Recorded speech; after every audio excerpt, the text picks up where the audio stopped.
Well, hello. Welcome to MMI, Mixed Martial Arts Podcast. What is MMI? Me, myself, and I. Why did I decide to make it that? Well, when they're in the cage, it's mano a mano, right? So, me, myself, and I. And I'm the only person doing this, no co-host, so here we go. I am your host. My name is Randall Folks. Nice to meet you. I want to first of all say thank you. You could be listening to any podcast in the world, but you decided to sit here and stop and listen to mine, and I appreciate that. Today in MMI, we're going to go across a couple things that happened recently in mixed martial arts. Most importantly, we're going to go over UFC Singapore. A couple of the main card fights on there, talk about that. We're going to go over some current events in MMA, talk about Bellator. They have a big event coming up. Then we're going to get into UFC 226. And if you haven't looked at this card recently, it's stacked from top to bottom. It's ridiculous. I don't even have enough time to sit here and talk about it. It's so good. Literally every single card is going to be great, or every single fight on this card is going to be great. Unfortunately, we just got news that we lost Yancy Medrano out of that fight with Mike Perry. So, no Yancy versus Mike Perry. They're right now looking for a replacement for Mike Perry.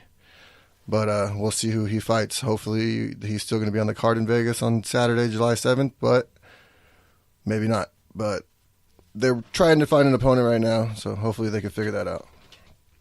All right. Well, let's get into things. UFC Singapore was last Saturday. It was actually a very good card. There was a lot of good young fighters on there. A couple of the main fights we're going to talk about real quick. Jessica Evil Eye got her 4th win in a row, which was pretty impressive. She got 2 wins at bantamweight, 2 wins at flyweight. She's got to be somewhere in the flyweight title picture, I believe.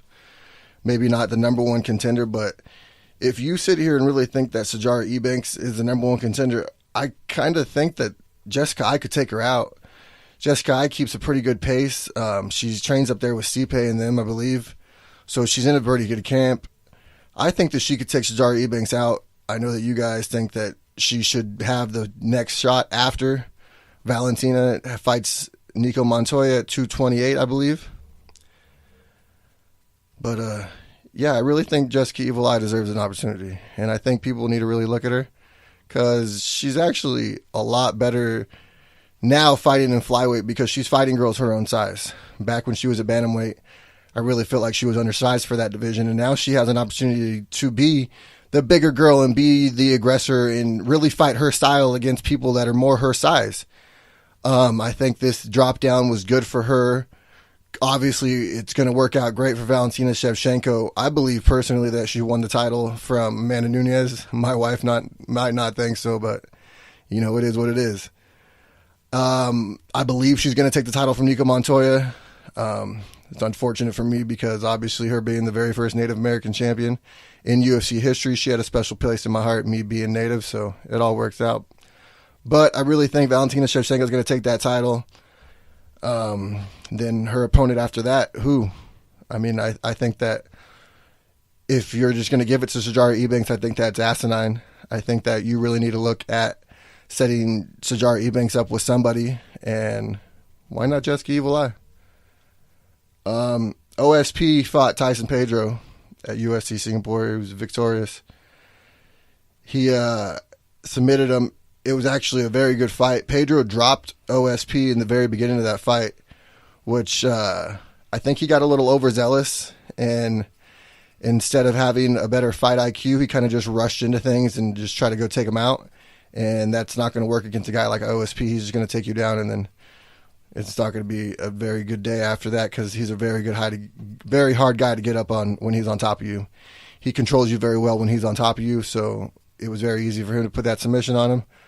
Tyson, obviously, being overzealous and young, tapped out. I think the future is huge for Tyson Pedro.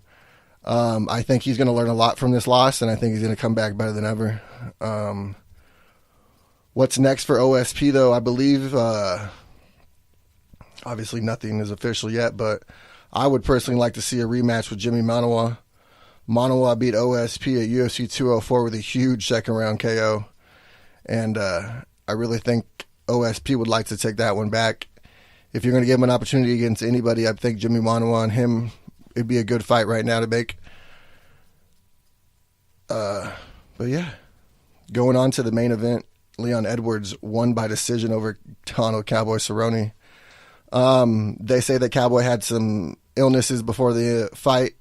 Obviously, you know, Cowboy's the type of person, he's never going to make any excuses. He goes in there and fights his heart out constantly, 24/7. I've never known Cowboy to stop. He'll take 6 fights in a year, and he's the guy who made that famous, taking 6 fights in a year. And I really think that he has proven everything that he needs to prove. And I think that maybe he takes a couple more fights. I don't think that he should be taking on young guns and prospects. I think young guns and prospects are going to take him out, unfortunately. For him, he's in a division right now with welterweight where it looks like there's going to be a huge changing of the guard coming up. Obviously, we have the interim champion, Colby Covington. We have Darren Till, who's number 2 in the division. He just took out Stephen Wonderboy Thompson in a controversial decision. I feel like personally Stephen Wonderboy Thompson won that fight, but you know, being in Liverpool, I believe Darren Till got the decision win based on that. But hey, when you got the crowd on your side every single time you throw a punch, the judges are going to probably go with that guy, right? But you never know. Personally, my favorite in this division is Kamaru Usman. And if you continue to listen to this podcast for more and more, you'll probably hear me talk about this guy a lot. Kamaru Usman, the Nigerian nightmare, the sky is the limit for this guy. I believe he poses the most threats out of anybody because his wrestling is that good.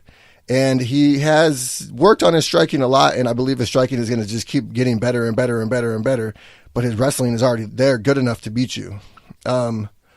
So back to the main event for a second. We're going to go talk about Leon Edwards. He's been on a tear lately. I really believe that after this win, he deserves the recognition that he is deserving of. And who he should fight next is Ponzinibbio. I think him versus Ponzinibbio would be a great fight. Ponzinibbio is the type of fighter that is going to go forward, and Leon's the type of guy who waits for you to come in. So those two styles, I think they're going to be a great fight to make. Somewhere down the road, hopefully we can get that done.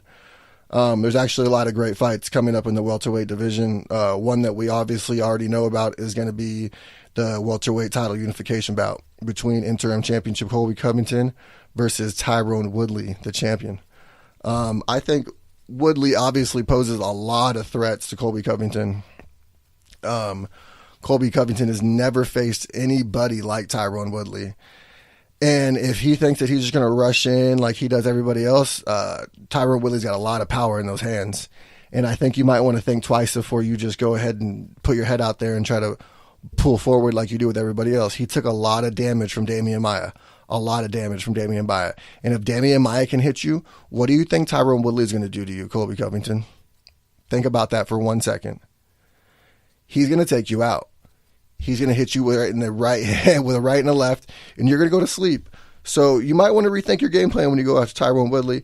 You might also want to tell your sister to stay out of his DMs because that's not going to help you, especially if he starts bringing that shit to the press conference. You're going to get irritated and mad, and then he's going to get you off your game, and that's not going to help you at all. Other fights that I would like to see in the welterweight division. Personally, for me, I think there should be a fight for the number 1 contender to see who's going to fight the guy who wins out of Covington and Woodley. And I think it should be Darren Till versus Kamaru Usman. Obviously, I already talked about me liking Usman. Him being a very good fighter. I think Darren Till is on a fucking killer roll right now. Taking out Thompson. He took out Cowboy Dirty. He's a big welterweight. Like he says, he's a light heavyweight fighting in the welterweight division. And really, you can't, what are you going to do against that? When the guy's got 20 to 30 pounds on you fight night? I mean, come on. Some guys can only get so big, but Darren Till is that big and he cuts that much weight to get into that division. Do I agree with it? No, but hey, it works for him and he doesn't miss weight. He came up close last time, but he didn't miss it. So, let's back that up. He did miss it. So, never mind. Darren Till, sometimes you need to figure your shit out. Other fights I would like to see. Damian Maia versus RDA. I feel like those matchups will be good. Damian Maia is one of those guys who's obviously going to try to pull guard on you a lot and try to submit you. That's his game plan. I feel like him and RDA are those Brazilian legends. I feel like maybe we put him on a card in Brazil coming up. I don't know. I'm not fucking Sean Shelby. I don't make matchmakers, but I just sit here and throw shit out. Also, what I'd really like to see, because these two have been going back and forth, I kind of feel like Magny, after his last fight, kind of ducked him and tried to call out Kamaru Usman, which I don't think Usman's on the same level as Magny. I think Magny would really, really lose that fight convincingly. But Jorge Masvidal versus Neil Magny. I think that's a fight to make. I really, really like Jorge Masvidal and his fighting style. He's very in your face. He's going to bring the fight to you. He's not going to let you sit back, and I think that's something to look forward to. All right, so that pretty much wraps it up for that. We're going to go into a couple of current events. Bellator, actually, has been making some pretty big splashes. I'm not entirely sure what Bellator event it is, so I'm not going to quote myself and say Bellator 2 whatever. But it's obviously we're going to talk about the welterweight champion Rory McDonald fighting the middleweight champion Gregor Mousasi for Mousasi's middleweight title. I think that's a great matchup. I'm glad that Bellator pulled the trigger and did this. It's something that the fans want to see. It's something that needs to be made, and I'm glad that Scott Coker decided to go ahead and do this. Also, with that, you're going to get Rampage versus Vanderlei Silva 4. And yes, 4. Well, I said it. We're going to see it for the 4th time.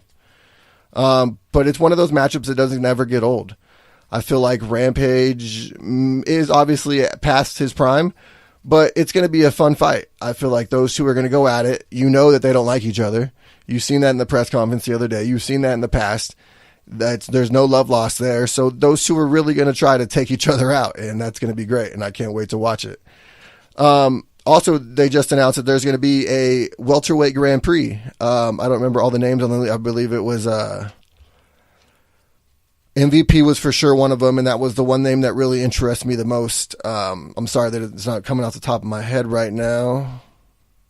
Okay, so we got Douglas Lima, Andrei Korzovsky. I probably just butchered his last name. I very, very much apologize about that. Michael Page and Paul Daly. Hopefully we see an MVP versus Paul Daly matchup. I know those two have been going at it off the air and on the air. Obviously, you heard Paul Daly call him out constantly. Michael Venom Page talked about him for a little bit. I don't really think he talks about him a whole lot now, but I think those two are going to eventually get matched up.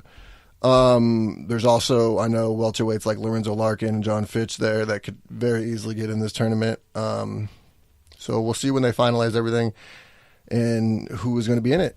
But I'm really excited to see Michael Venom Page actually get fighters of his caliber to fight against, because I feel like he hasn't really taken on guys that he should be taking on. I feel like he takes on a bunch of cans who don't really deserve to be in there. And I'm not saying that I personally would get in there and fight Michael Venom Page, but I'm not saying those guys are slouches, but the guys that he's fighting aren't UFC level guys. They're barely bottom of the line Bellator guys, and you guys are hyping this guy up like he's the next best thing, but he hasn't really faced anybody. Put him in there against Douglas Lima. See how he does. He might not be the savior that you guys think he is for your division or for your company. Lorenzo Larkin, I think, might give him some trouble. So we'll see. I really, really will see a lot from MVP in this tournament, and I think that's going to be the best thing. Also, in Bellator news, Lyoto Machida signed a multi-fight deal with Bellator. I think that's great for Machida personally. I think that's exactly what he needed. He wasn't going to see a middleweight title fight in the UFC, and after 205, would you want to fight Bobby Knuckles or Yoel Romero? I mean, goddamn, those guys went at it for 5 rounds. 10 rounds altogether now, and Bobby Knuckles had one leg one time and one arm the other time, or one hand, sorry, but he still came out victorious each time, and you're going to have to fight that guy to win a title? I'll take my chances